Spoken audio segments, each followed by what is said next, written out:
Hello friends, இப்போ நம்ம பார்க்க போகிறது most important theorem uniform boundedness principle. இதை வந்து பனாக்-ஸ்டெய்ன்ஹர்ஸ்ட் தியரம்னு கூட சொல்லலாம். ஸோ இந்த தியரம் தான் இப்போ நம்ம பார்க்க போகிறோம். இதில் வந்து நம்ம கான்செப்ட் என்னென்னு பார்ப்போம். எக்ஸ்னு ஒரு பனாக் ஸ்பேஸ் இருக்குது, ஒய்னு ஒரு நார்மல் லீனியர் ஸ்பேஸ் இருக்குது. பனாக் ஸ்பேஸ்க்கும் நார்மல் லீனியர் ஸ்பேஸ்க்கும் என்ன வித்தியாசம்? நார்மல் லீனியர் ஸ்பேஸ்ன்றது ஒரு linear space or metric space induced by norm.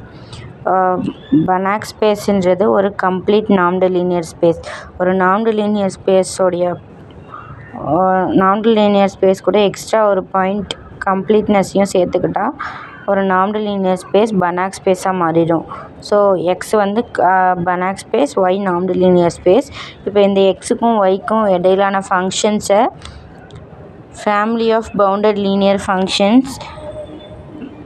family of bounded linear mapping from x to y and அந்த ஃபங்க்ஷன்ஸ், இந்த மாதிரி ஃபங்க்ஷன்ஸ் எல்லாத்தையும் கலெக்ஷனாக எடுத்து அந்த ஃபங்க்ஷன்ஸை ஸ்கிரிப்ட் எஃப்னு எழுதுகிறோம். ஸ்கிரிப்ட் எஃப்ன்றதை ஃபேமிலின்னு சொல்கிறோம். ஸோ இது எக்ஸ்லேருந்து ஒய்க்கு போகிற மேப்பிங் எல்லாத்தையும் கலெக்ஷனாக எடுத்து அந்த கலெக்ஷனுக்கு ஸ்கிரிப்ட் எஃப்னு பேர் வச்சுருக்கோம். அது வந்து collection of functions of bounded linear mapping. So next, either there exist a dense subset of எக்ஸில் இருந்து ஒரு டென்ஸ் சப்செட் டின்னு ஒன்று உருவாகும். அந்த டியில் ஒரு எக்ஸுன்ற ஒரு பாயிண்ட் இருக்கும். அந்த பாயிண்ட் செட்டோட எல்லா இடத்துலையுமே norm of F of X வந்து அந்த point norm of F of எக்ஸ்ன்னு கன்சிடர் பண்ணும்போது அது அன்பவுண்டடாக இருக்கும். Or else the norm of the maps in script f. அது norm of the maps in script fனா norm of f தான். அது பவுண்டடாக இருக்கும். ஒன்று அன்பவுண்டடாக இருக்கும். எப்போ டென்ஸ் சப்செட்லேருந்து ஒரு எக்ஸ் எடுத்து எல்லா எக்ஸுக்கும் நம்ம வந்து ஒரு செட்டு கண்டுபிடிச்சி நார்ம் ஆஃப் எக்ஸ்ன்னு கண்டுபிடிச்சோன்னா அந்த நார்ம் ஆஃப் எக்ஸ் வந்து அன்பவுண்டடாக இருக்கும். இன்கேஸ் அது டென்ஸ் சப்செட்டில் இல்லை அப்படின்னா ஸ்கிரிப்ட் எஃப்பில் இருக்கிற ஃபங்க்ஷன்ஸுடைய நார்ம் எல்லாமே பவுண்டடாக இருக்கும். ஸோ இதுதான் இந்த தியரத்தோட ஸ்டேட்மெண்ட். நல்லா புரிஞ்சுக்கணும். என்னது, ஒரு எக்ஸுன்ற ஒரு பனாக் ஸ்பேஸ் அண்ட் ஒய்ன்ற ஒரு நார்மல் லீனியர் ஸ்பேஸ் இருக்குது.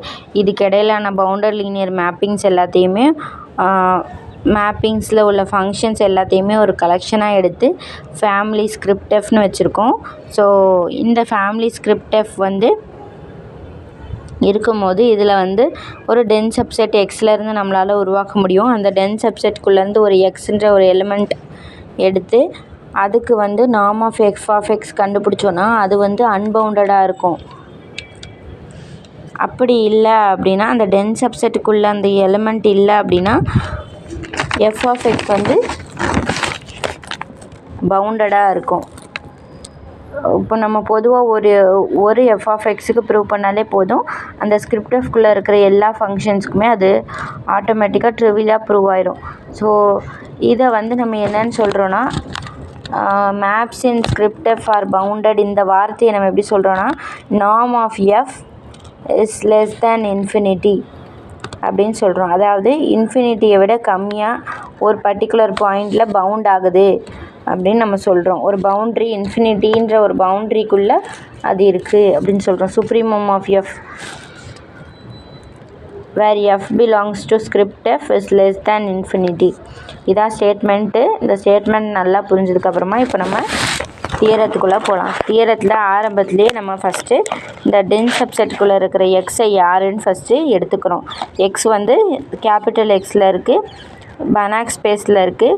ஸோ இந்த எக்ஸை வந்து இந்த எக்ஸுக்கு வந்து நம்ம சுப்ரீமம் கண்டுபிடிக்கிறோம். இருக்கிறதுலே மேக்ஸிமம் எக்ஸ் யார், மேக்ஸிமம் பாயிண்ட் ஆஃப் எஃப் என்னது, மேக்ஸிமம் பாயிண்ட் எக்ஸ் என்னது அப்படின்னு கண்டுபிடிக்கிறோம். எக்ஸுக்கு வேல்யூ மேக்ஸிமமாக இருக்கும்போது என்னவாக இருக்கும்னு கண்டுபிடிக்கும் போது setting of the maximum of X வந்து S of X is equal to, அது ஒரு ஃபங்க்ஷனாக எடுத்துக்கிறோம். எஸ் ஆஃப் எக்ஸ் தான் இருக்கிறதுலே மேக்ஸிமம் எக்ஸுக்கான வேல்யூ, அதோடைய வேல்யூ எப்படி இருக்கும்னா supremum of norm of F of X அப்படின்னு இருக்கும். Where F belongs to script F அப்படின்னு நம்ம எக்ஸோடைய மேக்ஸிமம் வேல்யூ வந்து டினோட் பண்ணுறோம். எஸ் ஆஃப் எக்ஸ் தான் எக்ஸோடைய மேக்ஸிமம் வேல்யூ. இப்போ நெக்ஸ்ட்டு ஒரு க்ளோஸ்ட் யூனிட் பால் தயாரிக்கிறோம். எதுக்கு க்ளோஸ் யூனிட் பால் தயாரிக்கணும்? பவுண்டட்னஸ் ப்ரூவ் பண்ணுறதுக்கு. நம்மளுக்கு வந்து இதில் வந்து ஒரு க்ளோஸ்டு செட் இருக்குதுன்னு ப்ரூவ் பண்ணணும். ஸோ க்ளோஸ்டு செட் இருக்குது, ஓப்பன் செட் இருக்குது, அது கன்வர்ஜ் ஆகுது அப்படியெல்லாம் ப்ரூவ் பண்ணுறதுக்காக நம்ம இப்போ வந்து பவுண்டட்னஸை ப்ரூவ் பண்ணணுன்னாலே நம்மளுக்கு முதல்ல ஒரு க்ளோஸ் யூனிட் பால் தேவைப்படும். அந்த க்ளோஸ் யூனிட் பால் யூ க்ளோஷர்னு எடுத்துக்கிறோம். அதாவது வெறும் யூன்றது ஒரு ஓப்பன் யூனிட் பால், அதோடைய க்ளோஷரை வந்து நம்ம க்ளோஸ் யூனிட் பால்னு எடுத்துக்கிறோம். Close unit ball you closure is denoted in எக்ஸில் வந்து நம்ம ஒரு க்ளோஸ்ட் யூனிட் பால் இருக்குதுன்னு எடுத்துக்கிறோம் ஒரு பனாக் ஸ்பேஸில். அதில் இருக்கிற எல்லா பாயிண்ட்ஸையும், இந்த யூ க்ளோஷரில் இருக்கிற எல்லா பாயிண்ட்ஸையும் எக்ஸுன்னு எடுத்துக்கிறோம். அந்த எக்ஸுன்ற பாயிண்ட் எல்லாத்தையும் ஒரு செட்டாக எடுத்து இஎன்னு பேர் வைக்கிறோம். இந்த எக்ஸ் எப்படி இருக்கும்னா S of X greater than என்னாக இருக்கும். இங்கே நம்ம ஒன்னுன்னு எடுத்துக்கிட்டோம் அப்படின்னா இந்த ஒன்னை விட பெருசாக அந்த எக்ஸுடைய supremum of F of X வந்து இருக்கணும். ஸோ அந்த மாதிரி எடுத்துக்கிறோம். ஸோ எஸ் ஆஃப் எக்ஸுன்றது நார்ம் ஆஃப் எஃப்னு நம்மளுக்கு தெரியும், சுப்ரீமம் ஆஃப் நார்ம் ஆஃப் எஃப்னு தெரியும். ஸோ இப்போ இந்த இஎனுக்கு வந்து நம்ம யூனியன் எடுக்கிறோம். ஃபார் ஆல் என் கண்டுபிடிக்கிறதுக்காக நம்ம இஎனுக்கு யூனியன் எடுக்கும் போது union of x belongs to u closure such that இந்த எஸ் ஆஃப் எக்ஸை வந்து நம்ம மேலே ஆல்ரெடி பார்த்தோம், சுப்ரீமம் ஆஃப் எஃப் ஆஃப் எக்ஸ்னு எடுத்துக்கிட்டோம். சுப்ரீமமுக்கு பதிலாக வெறும் நார்ம் ஆஃப் எஃப் ஆஃப் எக்ஸ்னு எடுத்துக்கிட்டு அது கிரேட்டர் தேன் 0ன்னு எடுத்துக்கிட்டு இந்த இஎனை வந்து யூனியன் ஆஃப் ஆல் செட்ஸ்ன்னு எழுதுகிறோம். Union is taken over all F belongs to script F. So நிறைய எஃப் இருக்குது அப்படின்னு நம்ம கன்சிடர் பண்ணிவிட்டு யூனியன் எடுத்துக்கிருக்கோம். இப்போது எஃப்ன்றது ஒரு கண்டினியூஸ் லீனியர் ஃபங்க்ஷனல்ன்றது நம்மளுக்கு கொஷின்லேயே கொடுத்துருக்காங்க. ஸோ பவுண்டட் லீனியர் ஃபங்க்ஷனல்னாலே அது ஆட்டோமேட்டிக்காக கண்டினியூஸாக இருக்கும். ஸோ ஒரு க்ளோஸ்ட் யூனிட் பால்குள்ளேருந்து நம்ம arbitrary unions of open sets எடுத்துக்கிறோம். அந்த ஓப்பன் செட்ஸ் தான் இந்த இஎன் அப்படின்னு நம்ம எடுத்துக்கிறோம். ஸோ இந்த க்ளோஸ் யூனிட் பால்லேருந்து நம்ம பர்டிகுலர் பாயிண்ட் எடுத்தோம் இல்லையா, எக்ஸ்ன்னு சில பாயிண்ட்ஸ் எடுத்தோம் இல்லையா, எஃப் ஆஃப் எக்ஸை விட கிரேட்டர் தென் என்ன இருக்கும்போது அந்த பாயிண்ட்ஸ் எல்லாத்தையுமே வந்து நம்ம ஓப்பன் செட் அப்படின்னு சொல்கிறோம். இந்த x belongs to u closure such that f of X greater than n is open in you closure அப்படின்னு எடுத்துக்கிறோம். யூ க்ளோஷரில் இருக்கிறதுல ஓப்பன் செட்டு அப்படின்னு நம்ம எடுத்துக்கிறோம். So arbitrary union of open sets in you closure is open. So particular set எடுத்துக்கிட்டு set of numbers எடுத்துக்கிட்டு அதை வந்து ஓப்பனுன்னு சொல்கிறோம். இந்த ஓப்பன் செட் எல்லாத்தையும் ஒரு யூனியன் எடுத்தோம் அப்படின்னா இஎன் இஸ் ஓப்பன் மாறிடும். ஸோ இது எல்லாத்துக்குமே ஒரு யூனியன் எடுத்தோம் அப்படின்னா இஎன் ஓப்பன் ஆயிரும். இந்த இஎன் ஓப்பன் ஆயிரும் ஃபார் ஆல் என். இப்போது யூ க்ளோஷர் வந்து ஒரு க்ளோஸ்டு சப்செட் அப்படின்னு நம்மளுக்கு தெரியும். ஏன்னா யூ க்ளோஷர் வந்து ஒரு க்ளோஸ்டு யூனிட் பால், இது ஒரு க்ளோஸ்டு சப்செட். ஒரு closed subset of the Banach space X. Banach ஸ்பேஸ்ன்றது ஒரு கம்ப்ளீட் நார்ம்டு லீனியர் ஸ்பேஸ். ஒரு கம்ப்ளீட் நார்ம்டு லீனியர் ஸ்பேஸ்க்குள்ளே இருக்கிற ஒரு க்ளோஸ்டு சப்செட்டை வந்து நம்ம கம்ப்ளீட்னு சொல்லலாம். ஒரு க்ளோஸ்டு சப்செட்டை நம்ம கம்ப்ளீட் செட்டுன்னு சொல்லலாம். ஸோ அது வந்து U closure is complete. So U closure கம்ப்ளீட்டாக இருக்கும்போது ஒரு காச்சி சீக்வென்ஸ் சாட்டிஸ்ஃபை பண்ணும். ஸோ காச்சி சீக்வென்ஸ் சாட்டிஸ்ஃபை பண்ணுற மாதிரி இப்போது நம்ம இஎன் வந்து டென்ஸ் இன் யூ க்ளோஷர்னு எடுத்துக்கோம். ஸோ யூ க்ளோஷரில் இருக்கிற டென்ஸ் சீக்வென்ஸ் வந்து இஎன்னு எடுத்துக்கிறோம். ஸோ டென்ஸ்னால் என்ன? By Baire's theorem. பேர்ஸ் தியரத்தில் டென்ஸ்னால் என்ன? Collection of all points in X தான் டென்ஸ் செட். இருக்கிறதுலே மேக்ஸிமம் பாயிண்ட்ஸ் கொண்ட ஒரு செட்டை தான் டென்ஸ் செட்டுன்னு சொல்கிறோம், அடர்த்தியான செட்டு. இப்போது ஒரு மெட்ரிக் ஸ்பேஸில் பேர்ஸ் தியரம் அப்படின்னா ஒரு கம்ப்ளீட் மெட்ரிக் ஸ்பேஸ்லேருந்து நம்ம ஒரு countable number of dense open subsets எடுத்துக்கிறோம். அந்த ஓப்பன் சப்செட்ஸ்க்கு இன்டர்செக்ஷன் எடுத்தால் அதுவும் டென்ஸாக தான் இருக்கும் அப்படின்றது தான் பேர்ஸ் தியரம் சொல்லுது. ஸோ அதை வந்து இங்கே கொண்டு வரும். இப்போ நம்மக்கிட்ட நிறைய ஓப்பன் செட்ஸ் இருக்குது. இந்த நிறைய ஓப்பன் செட்ஸ் எல்லாத்தையும் நம்ம டென்ஸ் செட் அப்படின்னு எடுத்துக்கிறோம். EN dense in you closure அப்படின்னு எடுத்துக்கிறோம். பேர்ஸ் தியரம் படி இதோடைய இன்டர்செக்ஷன் ஆஃப் EN வந்து நம்மளுக்கு டென்ஸாக இருக்கணும். ஸோ அது டென்ஸாக இருந்துச்சுன்னா EN ஆஃப் ஓப்பன் செட்ஸும் டென்ஸாக தான் இருக்கும். டென்ஸ் ஓப்பன் செட்ஸும் டென்ஸாக தான் இருக்கும். ஸோ யூ க்ளோஷரில் இருக்கிறது எல்லாமே டென்ஸ் செட்டுன்றதுனால நம்ம என்ன பார்த்தோம், ஒரு டென்ஸ் சப்செட் எக்ஸ்லேருந்து நம்மளால் கண்டுபிடிக்க முடிஞ்சிச்சுன்னா அந்த அந்த டியில் இருக்கிற பாயிண்ட்ஸ் எல்லாமே நார்ம் ஆஃப் எக்ஸ்ன்னு எழுதும்போது அது அன்பவுண்டடாக இருக்கும்னு பார்த்தோம். ஸோ நார்ம் ஆஃப் எக்ஸை வந்து நம்ம நார்ம் ஆஃப் எஃப் ஆஃப் எக்ஸை வந்து நம்ம எஸ் ஆஃப் எக்ஸ்ன்னு எடுத்திருக்கோம். அன்பவுண்டட்னா equal to infinity. So equal to இன்ஃபினிட்டின்னு நம்ம ப்ரூவ் பண்ணிடுறோம். ஸோ என்னென்ன எடுத்துக்கிட்டோம், இந்த தென் தேர் எக்ஸிஸ்ட்லேருந்து இந்த விஷயம் எல்லாமே நம்மளுக்கு ஃபஸ்ட்டு பாயிண்ட் வந்து நம்ம ப்ரூவ் பண்ணிடுறோம். இப்போது நெக்ஸ்ட்டு பேர்ஸ் தியரம் படி இது ஒரு டென்ஸ் செட்டாக இருந்துச்சுன்னா அதுக்குள்ளே இருக்கிற norm of F of X வந்து கிரேட்டர் தேன் என்னாக இருக்கும்போது அது இன்ஃபினிட்டிக்கு ஈக்குவல் ஆயிரும். So S of X equal to இன்ஃபினிட்டின்னு ஆயிரும். இப்போது லீனியாரிட்டி கண்டிஷன் இது வந்து பவுண்டட் லீனியர் ஃபங்க்ஷனல்ன்றதுனால நம்ம லீனியாரிட்டி கண்டிஷனில் செக் பண்ணி பார்க்குறோம். கேங்கிற ஃபீல்டுலேருந்து ஒரு எலிமெண்ட் கேன்னு எடுத்துக்கிறோம். அது கூட எஸ் ஆஃப் எக்ஸில் வந்து எக்ஸுக்கு பதிலாக கேஎக்ஸை சப்ஸ்டியூட் பண்ணும்போது நம்மளுக்கு modulus of k into s of எக்ஸ்னு கிடைக்கிது. ஸோ இதில் எஸ் ஆஃப் எக்ஸ் இன்ஃபினிட்டியாக இருந்துச்சுன்னா எஸ் ஆஃப் கேஎக்ஸும் இன்ஃபினிட்டி தான்.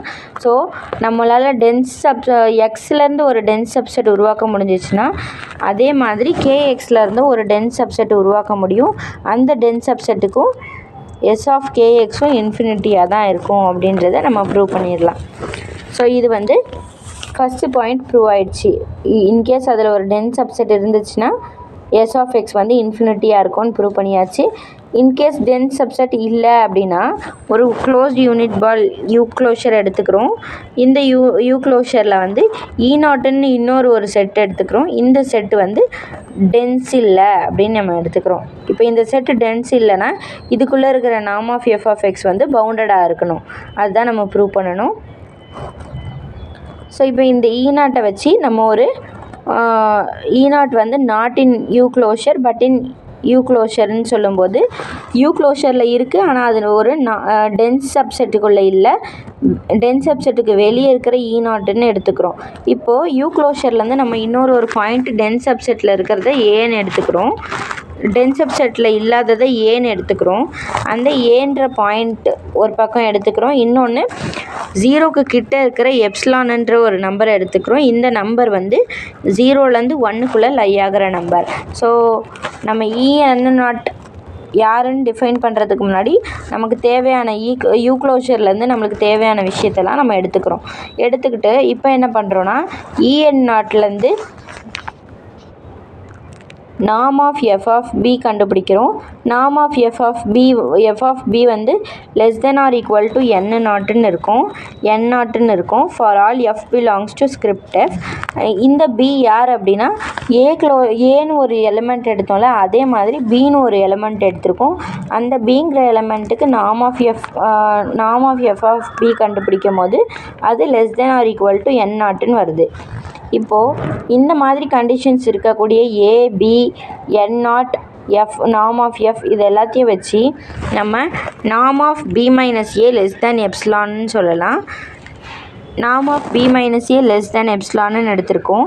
இப்போ இது வந்து க்ளோஸ் யூனிட் பால்ன்றதுனால நம்ம இதில் வந்து கான்வெக்ஸ் செட்டும் இருக்குது அப்படின்னு ப்ரூவ் பண்ண போகிறோம். ஸோ கான்வெக்ஸ் செட்டும் இருக்குதுன்னு நம்மளுக்கு ட்ரிவியலாக தெரியும். ஸோ அதனால் இது ஒரு க்ளோஸ்டு செட்டுன்றதுனால இது ஆட்டோமேட்டிக்காக பவுண்டடாக இருக்கும்.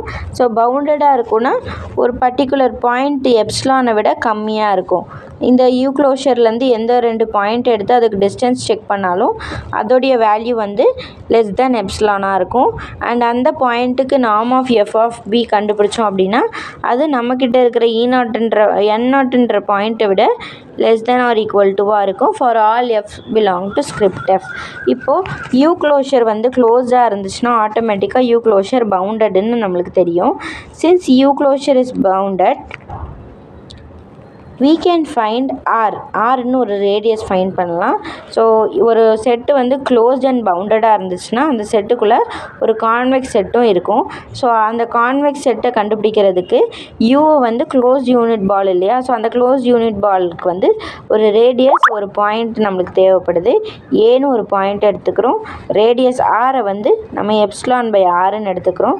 ஸோ இந்த யூ க்ளோஷர் வந்து unit ball of A comma epsilon by ஆருக்குள்ளே இருக்கிற ஒரு க்ளோஸ் யூனிட் பால். ஸோ இந்த க்ளோஸ் யூனிட் பால்குள்ளே ஒரு பால் எடுக்கிறோம். இந்த பால்குள்ளே இந்த பால் இருக்குது அப்படின்னு நம்ம எடுத்துக்கிறோம். ஒரு க்ளோஸ் யூனிட் பால்குள்ளேருந்து ஒரு பால் எடுத்துக்கிறோம். அதுதான் இது. இப்போது நம்மக்கிட்ட ஆல்ரெடி யூ க்ளோஷர்லேருந்து ஏன்னு ஒரு பாயிண்ட் இருக்குது, யூ க்ளோஷர்லேருந்து பின்னு ஒரு பாயிண்ட் இருக்குது. இந்த யூ க்ளோஷர் எங்கே இருக்குது? எக்ஸில் இருக்குது. அப்போ யூ க்ளோஷர்லேருந்து நம்ம எக்ஸ்னு ஒரு பாயிண்ட் எடுத்துக்க முடியும். ஸோ யூ க்ளோஷர்லேருந்து எக்ஸ்னு ஒரு பாயிண்ட் எடுத்திருக்கோம், ஏன்னு ஒரு பாயிண்ட் எடுத்திருக்கோம், அப்புறம் பின்னு ஒரு பாயிண்ட் எடுத்திருக்கோம். இந்த ஏவையும் எக்ஸையும் வச்சு நம்மளால் பியை வந்து ஏக்கும் எக்ஸுக்கும் நடுவில் இருக்குதுன்னு சொன்னால் பியை வந்து ஒரு ஸ்ட்ரெயிட் லைன் ஈக்குவேஷனாக நம்மளால் எழுத முடியும். ஸ்ட்ரெயிட் லைன் ஈக்குவேஷனாக எழுதும்போது ஒரு க்ளோஸ்டு சப்செட்குள்ளே இருக்கிற ஒரு பால்லேருந்து நம்மளால் கான்வெக்ஸ் செட்டை உருவாக்க முடியுது. ஸோ கான்வெக்சிசிட்டி ஃபார்முலா யூஸ் பண்ணி b is equal to 0 minus r minus 0x plus 1 minus RA அப்படின்னு நம்ம பி ஈக்குவேஷனை நம்ம எழுதுகிறோம். இது ஒரு ஸ்ட்ரெயிட் லைன். இந்த ஸ்ட்ரெயிட் லைனும் யூ க்ளோஷருக்குள்ளே தான் இருக்குது அப்படின்னு நம்மளுக்கு தெரியும். ஸோ இந்த ஸ்ட்ரெயிட் லைன்லேருந்து பி மைனஸ் ஏ லெஸ் தேன் எப்சிலான் நம்ம ஆல்ரெடி பார்த்தோம். இப்போ பி மைனஸ் ஏவை நம்ம இந்த ஸ்ட்ரெயிட் லைன் மூலமாக பிரித்து எழுதும்போது ஆர்எக்ஸ் மைனஸ் ஏ மைனஸ் ஆர்ஏன்னு வரும். அதில் r of x minus r of ஏவை நம்ம தனியாக எடுத்துக்கிறோம், ஏவை வந்து தனியாக எடுத்துக்கிறோம். ஸோ ஏ தனியாக எடுத்துக்கும் போது மாடுலஸ் ஆஃப் ஏ வந்து 1 ஆயிரும், நாம் ஆஃப் ஏ வந்து 1 ஆயிரும். நாம் ஆஃப் ஏ 1 ஆயிடுச்சுன்னா நாம் of B minus A is equal to R into நாம் ஆஃப் எக்ஸ் மைனஸ் ஏன்னு நம்மளுக்கு கிடைக்கும். இதில் X minus ஏவோடைய distance epsilon by ஆர்ன்னு நம்ம ஆல்ரெடி ரேடியஸ்க்கு எடுத்திருக்கோம். ஸோ எப்சிலான் பை ஆர்ன்னு நம்ம இங்கே சப்ஸ்டியூட் பண்ணுறோம். So R into epsilon by ஆர்ன்னு வரும்போது நம்ம ஆரும் கேன்சல் ஆகிட்டு எப்சிலான்னு வரும். ஸோ இதுலேருந்து பி மைனஸ் ஏவுடைய ரேடியஸ் லெஸ் தேன் எப்சிலான்னு நம்ம ப்ரூவ் பண்ணிட்டோம். இந்த ரெண்டு கண்டிஷனையும் நம்ம ப்ரூவ் பண்ணுறதுக்காக தான் நம்ம இப்படி எடுத்திருக்கோம். இப்போ நம்ம என்ன ப்ரூவ் பண்ணணும்? F of B less than or equal to n நாட்னு ப்ரூவ் பண்ணணும். For all F belongs to script எஃப்னு ப்ரூவ் பண்ணணும். ஸோ இப்போ இந்த ரெண்டு விஷயமும் ப்ரூவ் ஆகிடுச்சு அப்படின்னா B is equal to B is in you closure and B minus A is less than எப்சிலான்னா நம்ம யூ க்ளோஷர் யாருன்னு எஃப் ஆஃப் பி யாருன்னு நாம் ஆஃப் எஃப் ஆஃப் பி யாருன்னு கண்டுபிடிக்கணும். நாம் ஆஃப் எஃப் ஆஃப் பி வந்து less than or equal to n0 அப்படின்னா நாம் ஆஃப் எஃப் ஆஃப் எக்ஸ் நம்ம யூ க்ளோஷர்லேருந்து எக்ஸ்னு ஒரு பாயிண்ட் எடுத்து அதுக்கு நாம் கண்டுபிடிக்கும் போது நாம் of X is equal to நாம் of F of X is equal to F of B minus 1 minus R F of ஏன்னு வரும். இந்த ஈக்குவேஷனில் நாம் ஆஃப் எஃப் ஆஃப் பி அப்படின்னு சப்ஸ்டியூட் பண்ணுறோம். எஃப் ஆஃப் பிக்கு பதிலாக நாம் ஆஃப் எஃப் ஆஃப் பின்னு போட்டோன்னா நாம் of F of x plus 1 minus r into நாம் ஆஃப் எஃப் ஆஃப் ஏன்னு வரும். இப்போ எஃப் ஆஃப் எக்ஸை வெளியே கொண்டு போயிட்டு மற்றதெல்லாம் உள்ளே கொண்டு வந்தோம் அப்படின்னா முழுக்க இந்த ஈக்குவேஷன்லேருந்து இதை உருவாக்கியிருக்கோம். அது உங்களுக்கு புரியும்னு நினைக்கிறேன். இப்போ இதில் நாம் ஆஃப் எஃப் ஆஃப் பின்னு இங்கே மாற்றுறோம், நாம் ஆஃப் எஃப் ஆஃப் எக்ஸுன்னு இங்கே மாற்றுறோம், நாம் ஆஃப் எஃப் ஆஃப் ஏ நீங்கள் மாற்றுறோம். இப்போது இதிலேருந்து 1 மைனஸ் ஆர் இன்ட்டு நாம் ஆஃப் எஃப் ஆஃப் ஏ இருக்குது, நாம் ஆஃப் எஃப் ஆஃப் பி இருக்குது. இதில் ஆர்எக்ஸை வந்து நம்ம அந்த பக்கம் கொண்டு போயிட்டோம்னா நாம் of F of X into ஆர்ன்னு வரும். அதில் ஆர் வந்து இந்த பக்கம் வந்துச்சுன்னா நாம் ஆஃப் எஃப்எக்ஸ் எஃப் இந்த பக்கம் வந்துடும், பி அந்த பக்கம் போகும்போது பி அந்த பக்கம் போல் இது வந்து இந்த பக்கம் வருதுன்னா என்னாகும்? 1 மைனஸ் ஆர் இன்ட்டு நாம் ஆஃப் எஃப் ஆஃப் ஏன்னு வரும். ஸோ இது எல்லாத்துக்கும் பொதுவாக நாம் எடுத்துட்டோன்னா நாம் of F of B minus 1 minus r into நாம் ஆஃப் எஃப் ஆஃப் ஏன்னு வரும். இப்போ இதுலேருந்து f of b minus f of a வந்து நம்ம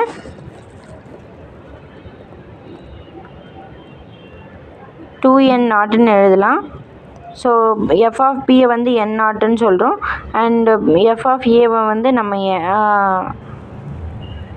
எஃப் ஆஃப் ஏவையும் என் நாட்டுன்னு சொல்கிறோம். எஃப் ஆஃப் பியும் எஃப் ஆஃப் ஏவும் என் நாட்டுக்கு ஈக்குவலாக இருந்துச்சுன்னா less than R equal to two N naught by கீழே இருக்கிற ஆர் அப்படியே வந்துடும். ஸோ இதுதான் வந்து நம்ம எஃப் ஆஃப் எக்ஸ் வந்து less than R equal to two N naught by ரேடியஸ்ன்னு எழுதுகிறோம். ஸோ ரேடியஸ்னு வரும்போது இந்த two N naught by radius வந்து எஸ் ஆஃப் எக்ஸ்க்கு லெஸ் தென் ஆர் ஈக்குவல் டுவாக இருக்குது. அப்போ நம்ம எஸ் ஆஃப் எக்ஸ்னால் என்னென்னு எடுத்துக்கிட்டோம், சுப்ரீமம் ஆஃப் எஃப் ஆஃப் எக்ஸ்ன்னு எடுத்துக்கிட்டோம், நார்ம் ஆஃப் எஃப் ஆஃப் எக்ஸ்ன்னு எடுத்துக்கிட்டோம். அது வந்து less than R equal to two N naught by ரேடியஸ்னு வருது. ஸோ நம்மளோட கண்டென்ட் என்ன, norm of the maps in the script F are பவுண்டடுன்னு ப்ரூவ் பண்ணணும். அப்போ எஃப் ஆஃப் எக்ஸ் வந்து பவுண்டடுன்னு ப்ரூவ் பண்ணணுன்னா அது ஆக்சுவலி ஒரு பவுண்டட் லீனியர் ஃபங்க்ஷனாக இருக்கிறதுனால கண்டிப்பாக வந்து norm of F is equal to supremum of F of x such that x belongs to u க்ளோஷர்னு நம்மளுக்கு ப்ரூவ் ஆயிரும். Less than R equal to supremum of s of x such that x belongs to u closure less than or equal to 2n naught by r. Hence the norm of the maps in script f are bounded.